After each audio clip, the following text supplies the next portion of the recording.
उन्होंने अपना ही टेंट अंदर से काट कर मौत की तरफ दौड़ लगा दी। उन 9 लोगों के साथ ऐसा क्या हुआ था जो हंसते खेलते एक मुहिम पर निकले थे मगर कभी वापस नहीं आ सके।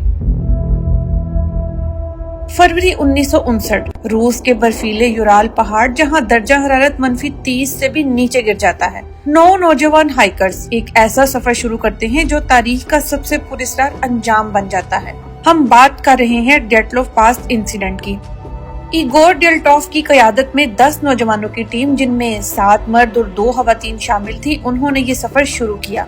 एक टीम मेंबर तबीयत की खराबी की वजह से पहले ही वापस चले गए, जिनके बाद 9 अफराद आगे बढ़े। सब के सब डिसिप्लिन, ट्रेंड और मुश्किल तरीन हालात के लिए तैयार थे। ये कोई आम ट्रिप नहीं था, ये एक ग्रेड 3 एक्सपीडिशन थी, यानी सबसे मुश्किल टास्क। 25 जनवरी 1959 को ये ग्रुप रवाना होता है। कैमरा रोल्स, हंसी मजाक, गाने, सब कुछ नॉर्मल लगता है। लेकिन 1 फरवरी की रात सब बदल जाता है। रात के अंधेरे में कुछ ऐसा हुआ कि हेमा अंदर से काटा गया। सब लोग जल्दी में बाहर निकले, बगैर जूतों और बगैर गर्म कपड़ों के। बर्फ में उनके कदमों के निशानात मिले मगर वो अचानक खत्म हो गए। कोई भाग रहा था, कोई रुक रहा था, जैसे सब किसी अनदेखे खतरे से बचने की कोशिश कर रहे हों। हफ्तों बाद सर्च टीम पहुंची। जो उन्होंने देखा वो नाकाबिले यकीन था। 2 लाशें दरख्त के नीचे थी, बगैर कपड़ों के। कुछ लोग रास्ते में थे, जैसे वापस आने की कोशिश कर रहे हों। 4 लाशें खाई में थी, शदीद जख्मी हालत में। कुछ की जुबान गायब थी तो कुछ की आंखें नहीं थी। पसलियां और खोपड़ी टूटी हुई थी मगर बाहर कोई निशान नहीं था। ये किसी जानवर का हमला था या कुछ और था। कहा जाता है कि ये एक बर्फानी तोदा हो सकता है। हेमा एक खतरनाक स्लोप पर था। बर्फ का एक हिस्सा सरका तो ग्रुप ने फौरन हेमा काट कर बाहर भागने का फैसला किया। लेकिन मसला ये था कि वहाँ बड़ी एवलांच के निशानात नहीं थे। फुटप्रिंट साफ मिले जो एवलांच के बाद मिट जाते। जदीद तहकीक कहती है कि ये स्मॉल डिलेड एवलांच हो सकती है, जो फौरन नहीं बल्कि कुछ देर बाद आई हो। कुछ लोग कहते हैं कि ये एक खुफिया फौजी ऑपरेशन था। आसमान में नारंगी रोशनी देखी गई, कुछ कपड़ों पर रेडिएशन भी मिला।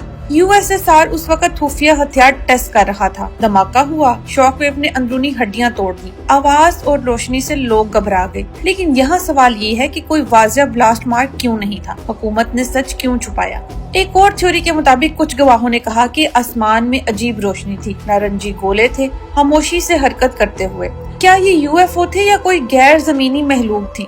दिलचस्प बात यह है कि उस इलाके में और भी लोगों ने रोशनी देखी। कुछ तस्वीर में स्ट्रेंज लाइट आर्टिफैक्ट्स भी थे। लेकिन ये थ्योरी ज्यादातर स्पेकुलेशन है, कोई सॉलिड प्रूफ नहीं मिला। अब हम बात करेंगे सबसे साइंसी और दिलचस्प थ्योरी की। माहिरीन का कहना था कि तेज हवाएं खास एंगल्स पर बहती हैं, जिससे इंफ्रासाउंड पैदा होता है। इंफ्रासाउंड ऐसी आवाज है जो हम सुन नहीं सकते, मगर ये शदीद एंजाइटी, पैनिक और हेलुसिनेशंस पैदा कर सकती हैं। यानी ग्रुप को अचानक बेवजह खौफ महसूस हुआ होगा। वो हेमा छोड़कर भाग गए। बाद में हाइपोथर्मिया ने दिमाग को कंफ्यूज कर दिया, इसलिए कुछ लोगों ने कपड़े उतार दिए। 2020 में रूस ने कहा कि ये एवलांच था, लेकिन क्या ये मुकम्मल सच है या कोई राज आज भी छुपाया जा रहा है? सवाल ये है कि डेटलोफ पास में असल में हुआ क्या था? क्या ये सिर्फ एक बर्फानी तोदा था या कोई खुफिया फौजी तजुर्बा, या फिर कुछ ऐसा जो आज तक समझ नहीं आया? हमें कमेंट्स में जरूर बताएं आप किस थ्योरी को सच के सबसे करीब समझते हैं और क्यों। वीडियो अच्छा लगा तो इसे लाइक करें, दोस्तों के साथ शेयर करें और चैनल को सब्सक्राइब कर लें ताकि ऐसी ही आने वाली वीडियोस की अपडेट आपको मिलती रहे।